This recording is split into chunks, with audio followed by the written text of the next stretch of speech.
una vida espiritual integral. Hablando del joven rico, este muchacho se acercó a Jesús diciéndole que él vivía y practicaba cada uno de los mandamientos, que los conocía desde pequeño, pero aún así sentía que algo le faltaba. Jesús, queriendo guiar a este joven para que viera la necesidad de su falta o de lo que le estaba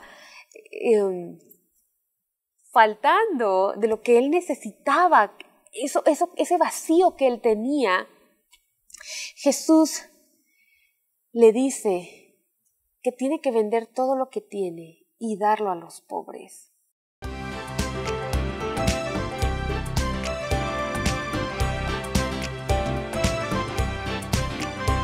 Bienvenidos a su programa Una pausa en el camino, un espacio diseñado para el estudio diario de la Biblia con aplicaciones prácticas en nuestras vidas. Mi nombre es Elsie Antonio, soy psicóloga clínica con especialidad en terapia familiar y es un gusto para mí poder acompañarles en este estudio. ¿Qué les parece si antes de iniciar oramos?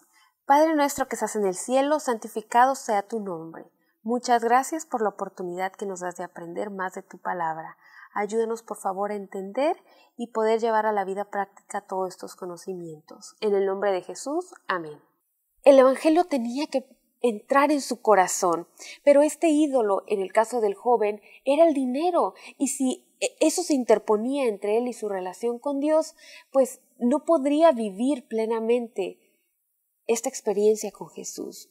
Por eso Él desea también en nuestras vidas que nos deshagamos de cualquier ídolo moderno, puede ser la moda, las riquezas, el dinero o cualquier otra cosa, pero si nosotros queremos tener una experiencia espiritual con el Señor, una experiencia integral, profunda, tenemos que deshacernos de aquello que nos impide conectarnos con el Señor, de aquello que se pueda convertir en algo más importante para nosotros que Jesús. Para el joven fueron las riquezas, pero una pregunta importante sería, ¿qué estará haciendo para nosotros un impedimento para gozar una relación profunda, estrecha con el Señor? ¿Qué habrá pasado después que el joven rico se marcha, decidiendo no vender todo, no dejarlo todo, porque tenía muchas riquezas? ¿Qué pasa inmediatamente después?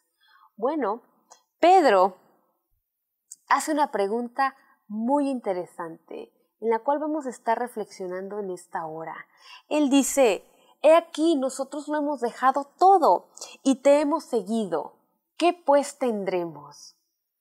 La lección, el estudio no aclara qué fue lo que motivó a Pedro a hacer esta pregunta. Tal vez alguno de nosotros podría sonarnos un poco interesada o egoísta, pero saben que Pedro parece estar implicando que muchos habían rechazado la oferta de Jesús, muchos habían rechazado el seguir a Jesús. Y entonces él dice, nosotros, él y sus compañeros discípulos, te hemos seguido y lo hemos dejado todo. Pero no podría faltar, ¿qué recompensa tendremos? Como les decía hace un momento, puede sonar una pregunta un tanto interesada. Podría sonarnos tal vez o podríamos pensar tal vez que el corazón de Pedro o de los discípulos todavía estaba endurecido, que seguían pensando cuál sería su recompensa. Pero saben que en esta pregunta yo veo el reflejo de una de las necesidades básicas del ser humano, la necesidad de seguridad, de saber qué va a venir en el futuro. Y es que la vida es difícil, la vida nos presenta desafíos, la vida nos presenta retos, la vida nos presenta obstáculos y muchas veces seguir a Jesús, ser sus discípulos, tomar la cruz de Jesús implica humildad, obediencia, perdón y esos valores o implementar esos valores en nuestra vida diaria no siempre es fácil y traerán retos a nuestra vida. Entonces, la pregunta que Pedro plantea es una pregunta que infiere o refleja, vamos a presentar dificultades, vamos a enfrentar lo que venga con tal de seguirte, pero Señor, ¿qué vamos a tener?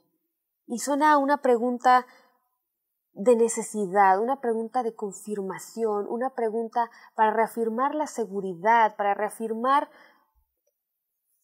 la confianza. Y me llama mucho la atención la respuesta que Jesús le ofrece a Pedro. Tal vez si a nosotros algún amigo nos hiciera esta pregunta después que le pedimos que nos ayude o le pedimos que nos eche la mano en alguna actividad y nos diga, ¿pero qué me vas a dar? ¿Qué recompensa o qué beneficio voy a tener? Tal vez alguno de nosotros se molestaría o respondería de mala forma o tal vez le daría una lección. No debes hacer las cosas por interés, tú simplemente debes ayudarme, etc. Pero la respuesta de Jesús es una respuesta llena de gracia, es una respuesta llena de comprensión y de empatía hacia la pregunta de Pedro. Y esa respuesta de Jesús me hace reflexionar en que el Señor entiende nuestras necesidades. El Señor sabe que como seres humanos tenemos la necesidad de seguridad, de saber, de sentir que Él está a nuestro lado, que vamos a obtener, que vamos a llegar a algún lado. Y entonces el Señor le responde a Pedro, ustedes reinarán conmigo. Ustedes pueden encontrar esta respuesta en Mateo 19:28 y reflexionar un poco en las implicaciones que tiene esta respuesta de Jesús. Pero el Señor le dice a Pedro, en otras palabras, tú vas a tener tu recompensa. Yo no paso por alto lo que tú haces por mí. El Señor observa, el Señor está atento a nosotros. Él ve nuestras luchas, Él ve nuestros esfuerzos y Él nos recompensa, Él nos premia. Nuestra motivación debe ser por amor, pero debemos tener la confianza que el Señor no se olvida de nosotros y el Señor está al pendiente. ¿Qué obtendrás por servir a Jesús, por seguir a Jesús? Podría ser tu pregunta en esta hora, una pregunta válida, una pregunta que expresa una necesidad de seguridad. ¿Qué podrías obtener?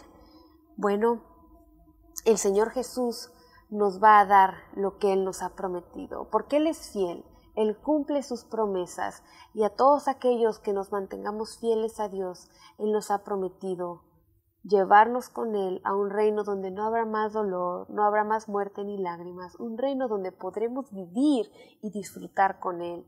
Yo quiero estar ahí, yo quiero vivir confiando, teniendo la seguridad de que el Señor recompensará nuestros esfuerzos. Antes de terminar nuestro estudio, vamos a orar y pedirle a Dios que nos ayude a recordar que Él tiene nuestras vidas en sus manos y que Él nos dará lo que nos ha prometido. Oremos. Padre nuestro que estás en el cielo, santificado sea tu nombre. Muchas gracias, Señor, porque tú eres bueno con nosotros. Señor, queremos seguirte, queremos servirte y a pesar de que sabemos que en algún momento vamos a enfrentar desafíos y dificultades, queremos confiar en ti. Ayúdanos a recordar tus promesas, a refugiarnos en tus promesas, a confiar en ellas, a creer y a compartir esas promesas también con aquellos que nos rodean. En el nombre de Jesús. Amén.